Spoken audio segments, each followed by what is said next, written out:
자들과 흉악한 자들과 살인자들과 은행하는 자들과 점수가들과 우상 숭배자들과 거짓말하는 모든 자들은 불과 불화함으로 된 것을 던지시리. 이것이 둘째 사랑입니다. 아멘. 오직 예수님, 예수 그리스도에 대한 평강이 여러분의 영육 그리고 가정 하시는 일에 충만하시기를 축원드립니다. 아멘. 성경은 66권으로 되어 있습니다. 그리고 가장 마지막에 쓰여진 성경, 또 실제로 성경 편지에서 가장 마지막에 있는 성경은 요한계시록입니다. 가장 마지막에 쓰여졌고 또 마지막에 위치합니다. 그 계시록은 어떤 내용이냐? 장차 될 일에 대해서 주로 기록하고 있습니다. 90년대 초경에 사도 요한이 반모섬에서 예수님의 계시로 말미암아 기록한 성경인데 그 당시 있었던 일도 기록한 게 있지만 하늘나라의 일, 또 마침내 장차 일어날 일, 앞으로 될 세상에 대해서 이야기를 합니다. 특히 그 당시는 굉장히 어려울 때였어요.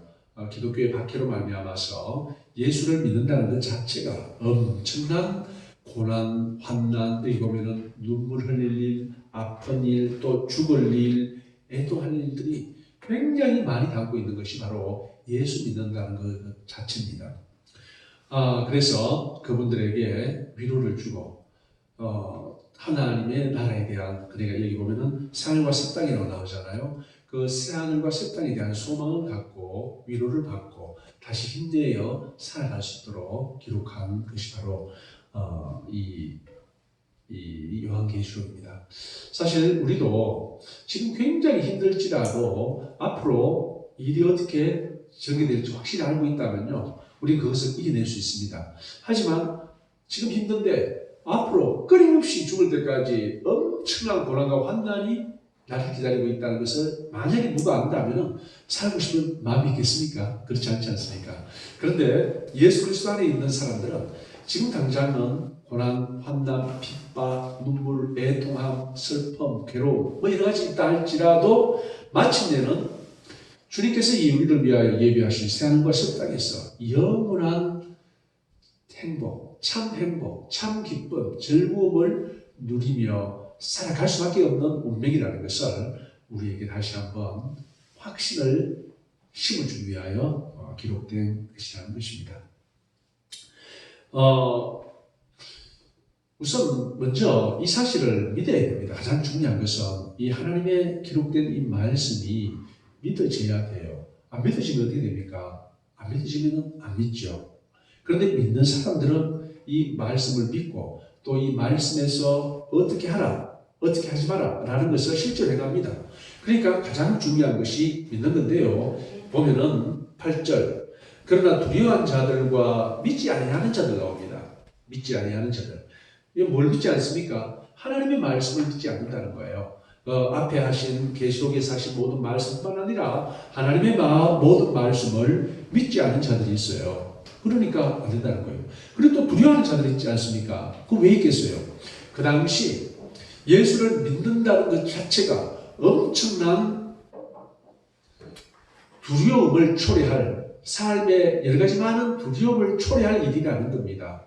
예수 믿는 것은 고난이었거든요. 예, 특히 그랬습니다. 그렇기 때문에 지금 이렇게 두려워하는 자들, 믿는 자들이 먼저 나오는 겁니다. 믿지 않는 자들이요. 그들은 이 아름다운 하나님의 나라를 유업으로, 상속으로 받지 못한다는 이야기예요. 결국 이러한 성경의 말씀은요, 그 당시에 이 90년대 초반에 그 당시 예수 믿는 사람들한테 이 편지가 보내졌고, 그리고 그들이 읽으며 또 깨달으며 위로를 받으며 미래에 대한 살 소망을 갖는 것이 되지만, 동일하게 오늘날 우리에게도 위로가 되며 산 소망이 됩니다. 그리고 우리가 어떻게 오늘날 우리에게 주어진 삶을 살아가야 되는지 표준이 된다는 것입니다. 길잡이가 된다는 것입니다. 자, 그러면은 여기 보면요, 어떻게 살아가라는 말은 없습니다. 앞에 보면 앞에는 다 안 나오죠. 다만 예수 그리스도 안에 있는 사람들은 이러한 새하늘과 새 땅에서 살게 되는데, 그 새하늘과 새 땅은 어떤 곳이냐? 4절에 나와 있듯이 눈물이 없는 곳, 사망이 없는 곳, 애통하는 것이 없는 곳, 곡이 없는 곳, 곡하는 것. 누가 죽으면 곡하죠, 그죠? 뭐 죽음이 없으니까 아픈 것이 없는 것. 이런 곳이라는 것입니다. 그래서 이러한 곳에 살게 되는데, 어떻게 하면 살게 된다? 뭐 특별히 그 말은 없습니다. 그러면은 어떻게 하는 사람은 여기에 못 간다라는 말은 있습니다. 특히 이 편지가 예수 믿는 사람들한테 쓰여진 거거든요. 예수 믿는 사람들을 대상으로 쓰여진 편지예요. 그런데 이렇게 하나가 아니고, 이 너희들을 위하여 이러한 세상이 예비되어 있는데, 8절에서 언급한 이 사람들은 그 나라를 상속으로 받지 못한다라는 것입니다. 그래서 그 당시 편지를 받던 사람들에게, 정말 너희들은 행운아들이다. 살 소망을 가질 수밖에 없는 이유가, 이 봐라, 너희들을 위하여 이렇게 예비된 아름답고 훌륭하고 참으로 눈물, 괴로움, 슬픔, 사망, 애통한 곡 없는 세상이 너희들을 위하여 예비되어 있다. 이렇게 말씀하시거든요. 그런데 예수 믿는 너희들이 만약에 이렇게 한다면은 너희들은 이 나라를 유업으로 받지 못할 것이다 라고 얘기를 합니다. 자, 그러면은 어떻게 하면 안 되는 겁니까? 새하늘과 새 땅을 유업으로 받아야 되는데, 당연히 우리가 예수 믿으니까 어떻게 하면 못 받는지 살펴보도록 하겠습니다. 첫째, 두려워한다는 것입니다. 믿지 않으면 당연히 안 되겠죠. 이 하나님의 말씀, 사실 교회 다닌다 하더라도 믿지 않는 사람들 많습니다. 많아요. 그리고 그런 사람은 교회 다니더라도 그냥 왔다 갔다 하고 여러 가지 다른 목적과 이유 때문에 교회 다니는 것이지 믿지 않는 거예요. 그런데 믿고 싶어도 또 못 믿는 사람이 있습니다. 안 믿으시니까. 물론 그런 사람들은 더더욱 기도해야 될 것입니다. 또 어떤 사람들이 있습니까? 두려워하는 자들. 사실 오늘날은요, 예수를 믿는다고 두려워해야 될 필요는 없습니다. 왜냐하면 오늘날 대부분 자유세계에서는 신앙의 자유가 보장됩니다. 신앙의 자유가 보장돼요. 그래서 단순히 예수를 믿는다는 그 이유로 말미암아서 여러 가지 고통이 찾아오지 않습니다. 그 당시처럼. 하지만 북한 같은 데는 신앙의 자유가 없기 때문에 예수를 믿는 것 자체로 엄청난 고통을 받습니다. 중국도 마찬가지죠. 그런 날도 또 이슬람 세계도 마찬가지지만 대부분의 자유세계에서는 이러한 고통이 없습니다. 그런데 이 두려워하는 자들이 없는데, 그런데 한번 보십시오. 오늘 우리 이 대한민국에는 두려워할 필요는 없습니다. 마음대로 우리가 예수를 믿든지 아니면 부처님을 믿든지 마음대로 자기 신앙을 선택할 자유가 있고, 또 그 신앙의 교리에 따라서 우리가 신앙생활을 유지할 그런 자유가 있습니다. 그런데 여기서 두려워한다는 말씀이 그럼 오늘날의 우리의 삶 속에서 적용되면, 우리의 오늘날의 모습에서 적용되면 어떤 게 있겠습니까? 우리가 서명을 받아보면요, 그런 사람이 있어요. 혹시 나에게 피해가 올까봐 나는 서명을 못 하겠다. 여기 뭐 전화번호도 적습니까? 예, 전화번호 적습니다 하면은, 그러면은 이 서명을 하면 나에게 피해가 올까봐 못 하겠습니다. 내 아들이 직장 다니는데 혹시 내 아들에게 피해가 올까봐 못 적겠습니다. 이렇게 말하는 분들이 있어요.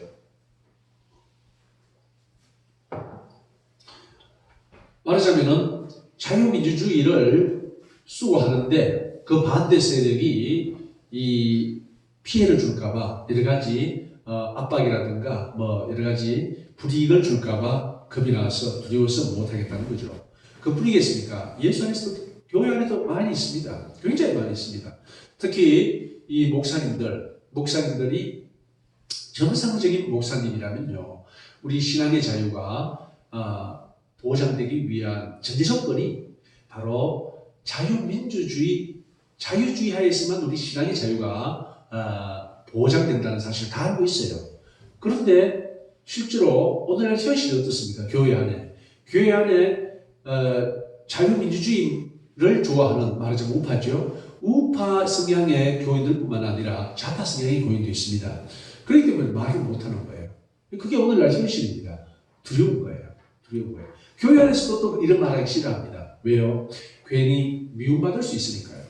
그 반대쪽 다른 생각을 가진 사람에게 미움받고 따돌림받고 또 여러 가지 교제상의 불이익을 당할 수도 있거든요. 그래서 이런 저런 이유로 말을 안 하는 겁니다. 두려워하는 거예요. 여기 오늘 그 두려워하는 사람들은 어떻습니까? 불과 유황으로 타는 못에 던져진다라고 성경은 이야기하고 있습니다. 지금 이 성경을 읽는 그러니까 이 요한계시록은 누구한테 쓰는 편지냐면요. 7교회에 편지하는 겁니다.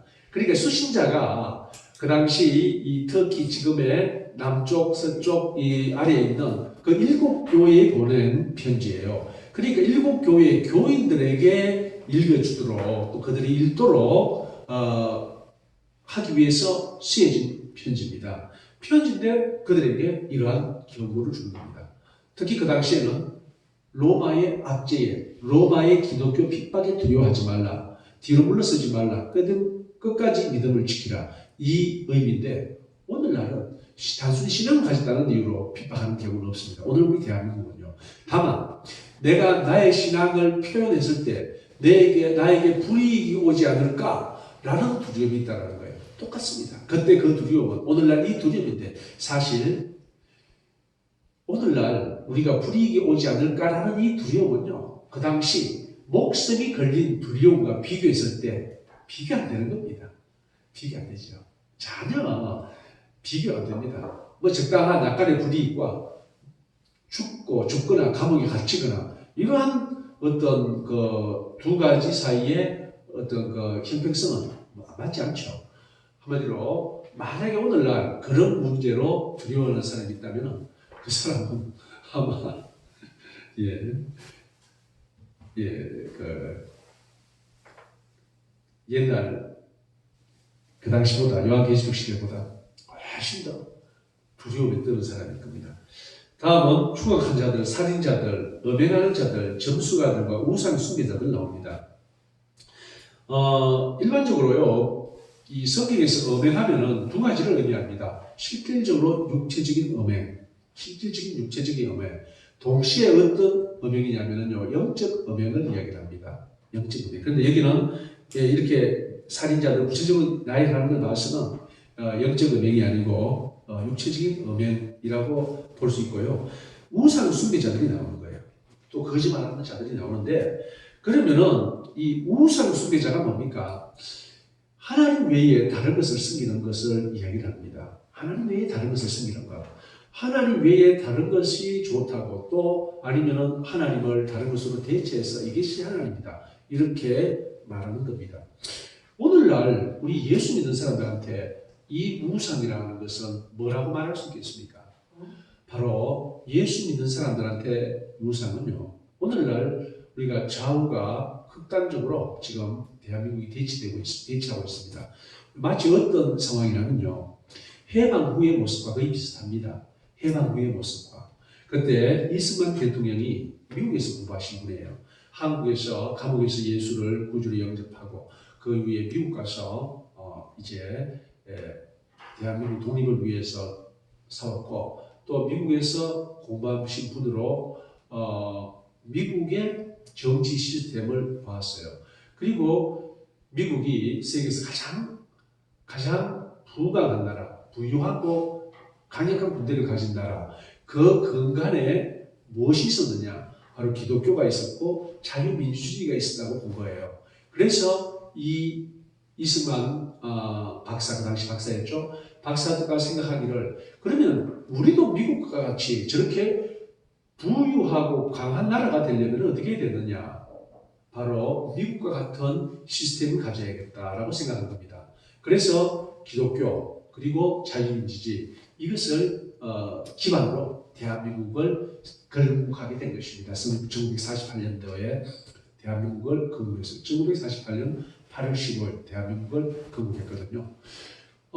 바로 그거예요. 그런데 오늘날 그런데 그 당시에도 굉장히 좌우대립이 심했습니다. 엄청나게 좌우대립이 심했고 실제로 좌쪽이 더 많았어요. 그런데 좌사상을 가진 사람은 어떻게 됐습니까? 남쪽에 있는 많은 사람들이 저 북으로 갔어요.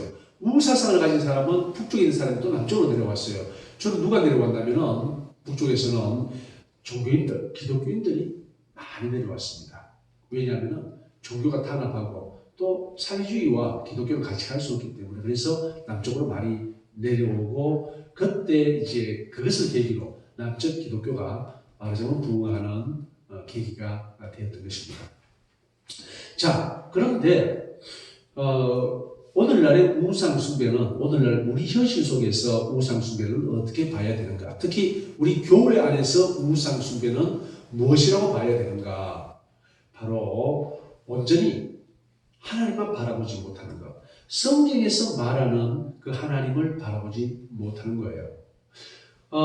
여러분, 우리는 개혁교회를 하죠. 개혁교회. 개혁교회는 왜 우리를 개혁교회가 하냐면요. 종교개혁에서 출발한 교회에서 개혁교회를 합니다.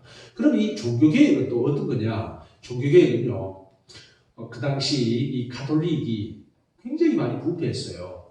어디에 빠졌냐면은 형식주의에 빠져 있었습니다. 믿음의 본질은 아예 무시하고 겉으로 드러나는 것으로 모든 것을 판단하고 인정해 버렸던 거예요. 그리고 이 금권주의, 대표적인 게 뭐냐면은 뭡니까? 면죄부 사건이죠, 그죠?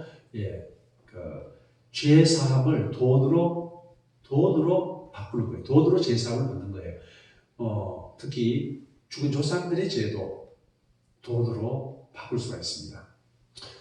그런 말도 안 되는 그 당시에 종교가 있었는데, 그 종교개혁은 뭐냐면은 다시 성경으로 돌아간다는 것입니다. 성경으로 돌아간다. 그 당시 부패한 가톨릭을 개혁해서 성경에서 본래 말한 그 진리로 돌아간다라는 것이 바로 종교개혁입니다. 그리고 종교개혁의 정신을 종교개혁의 그 신앙 정신을 이어받은 것이 오늘날 개신교 기독교입니다. 근데 세월이 또 한 500년 흘렀거든요. 세월이 500년 흘러니까 또 어떤 현상이 일어나느냐. 오늘날 우리 대한민국이요. 오늘날 현실 종교가 엄청나게 또 부패했다는 것입니다. 부패했어요. 그러니까 본질에서 떠나서 어디로 갔습니까? 새로운 우상, 교회 내에 우상을 만들고 그 우상을 추구하기 시작한다는 것입니다. 이제 20세기 들어오면서 여러 가지 이제 19세기부터 이어오는 그런 어떤 철학적 사조가 있습니다. 현대 철학. 현대 철학이 있는데, 현대 철학은 여러 가지가 있어요. 예를 들어서, 여성에 관한, 페미 철학이라든가, 아니면은, 퀴어 이론에 관한, 동성에 관한 그런 여러 가지 철학적 이론이라든가, 그런 여러 가지 이론들을, 또는 사회주의 이론이라든가, 이런 이론, 그러니까 철학 체계죠. 이론 체계를 기독교에 그대로 받아들이기 시작합니다. 기독교에서 그 이론 체계를 받아들여서 또 신학에 그냥 적용해서 만들어 놓은 게 현대 신학이라는 것입니다. 예를 들어서 정치 신학, 해방 신학, 우리나라에서는 민중 신학, 그리고 또 여성 신학, 또는 퀴어 신학, 동성애 신학, 그런 게 있어요. 그런 것들이 다 뭐냐면은 현대 철학을 신학에 접목해서 신학을 철학적으로 해석해 놓은 겁니다.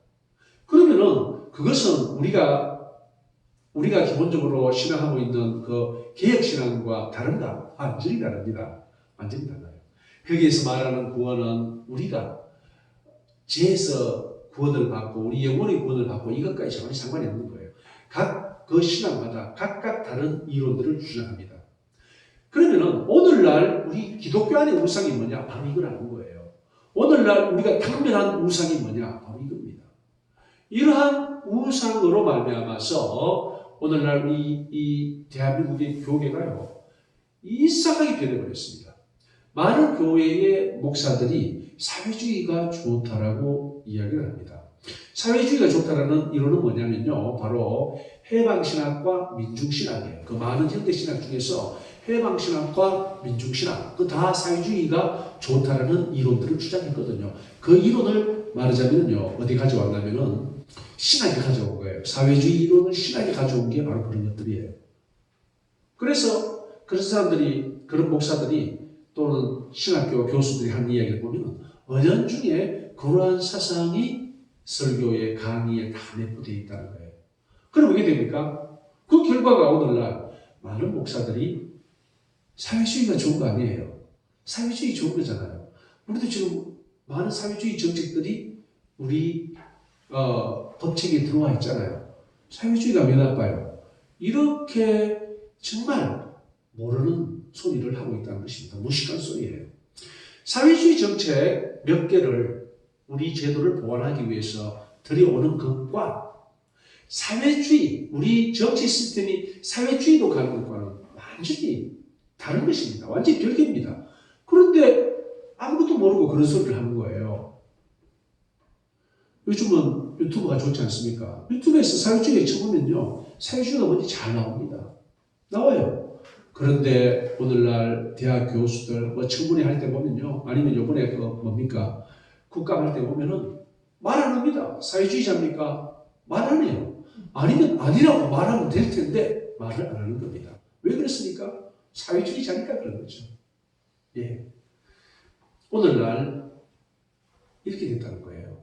사회주의를 주장하고 주사파를 주장하고 이러한 세력들이 사회에 쫙 깔려 있는 것을 말할 필요도 없고, 심지어는 교회 강단에까지 이 설교단에까지 올라서서 그것을 은연중에 직접적으로 해버리면 문제가 생기니까 말하고 있다는 것입니다. 이게 오늘날 현실입니다. 이게 뭡니까? 하나님 외에 다른 것을 높이고 다른 것을 숭상하고 다른 것에 구원이 있다라고 인정하는 이 모든 것들이 바로 우상입니다.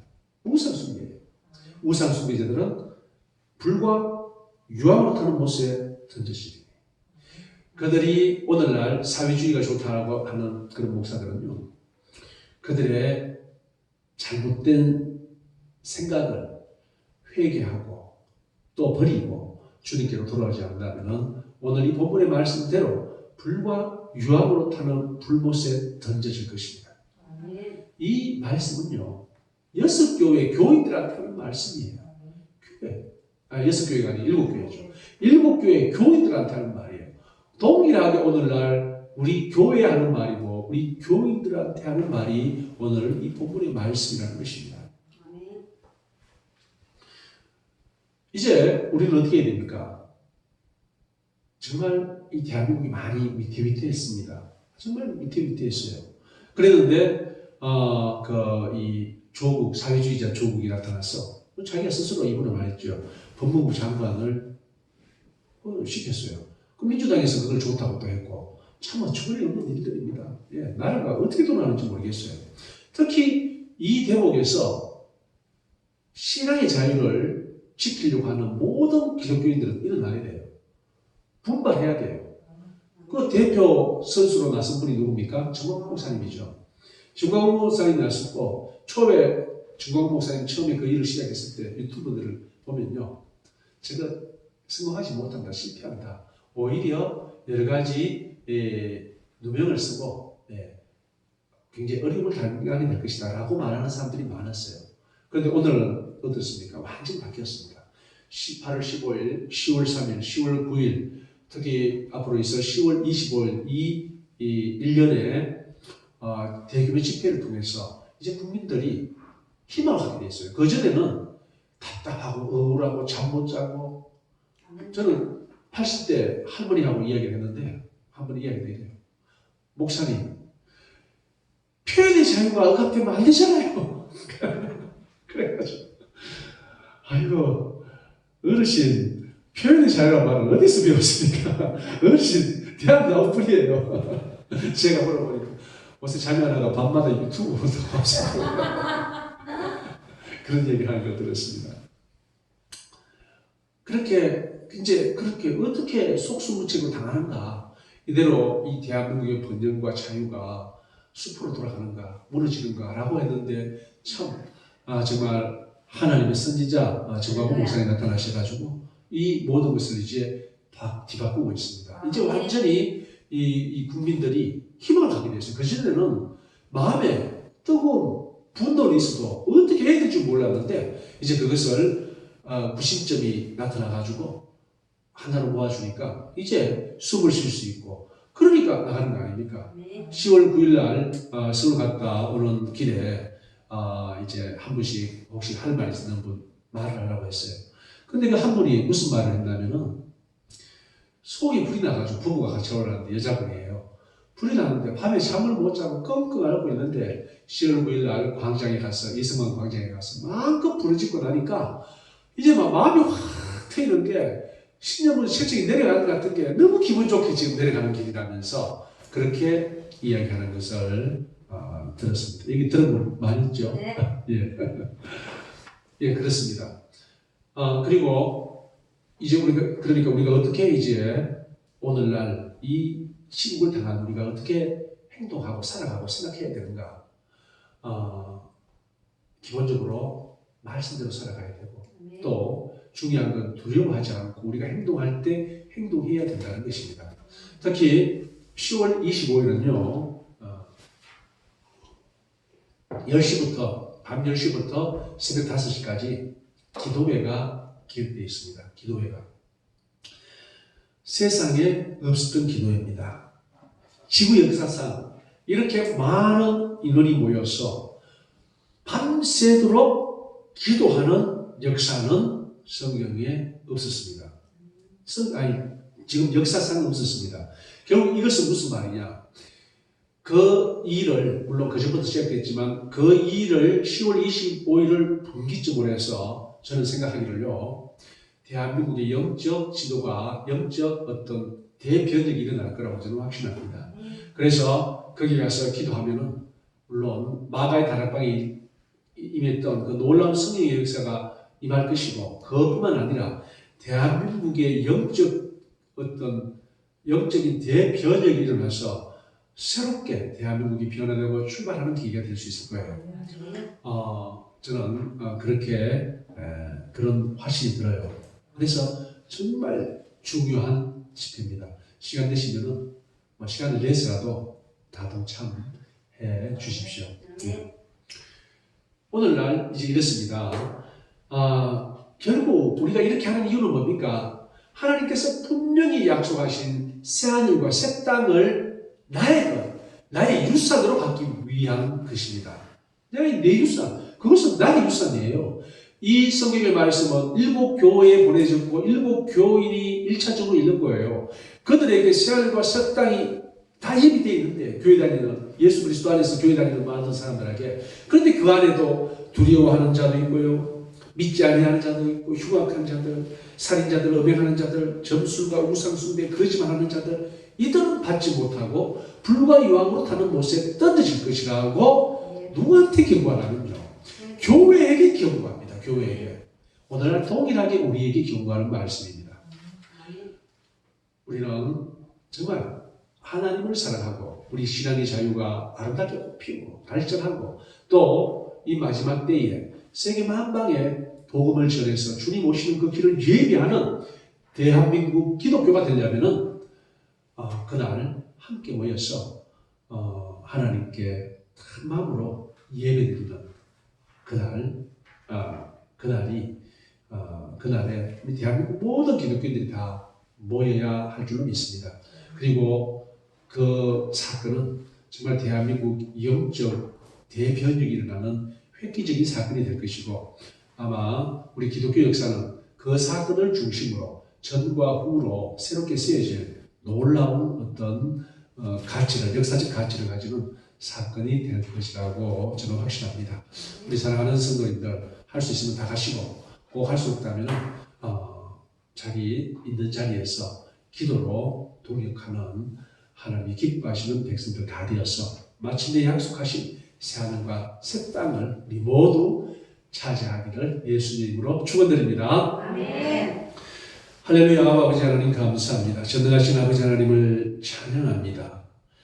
저희들의 연약하고 부족함을 아십니다. 불쌍히 해주시옵소서. 주님께서 약속하신 이 말씀들을 100% 믿는 믿음을 허락해 주시고 담대하여 두려움 없이 말씀대로 순종하는 저희 모두가 되어 약속하신 새하늘과 새 땅의 상속자가 다 되게 하여 주시옵소서. 예수님 이름 받들어 기도드리옵나이다. 아멘.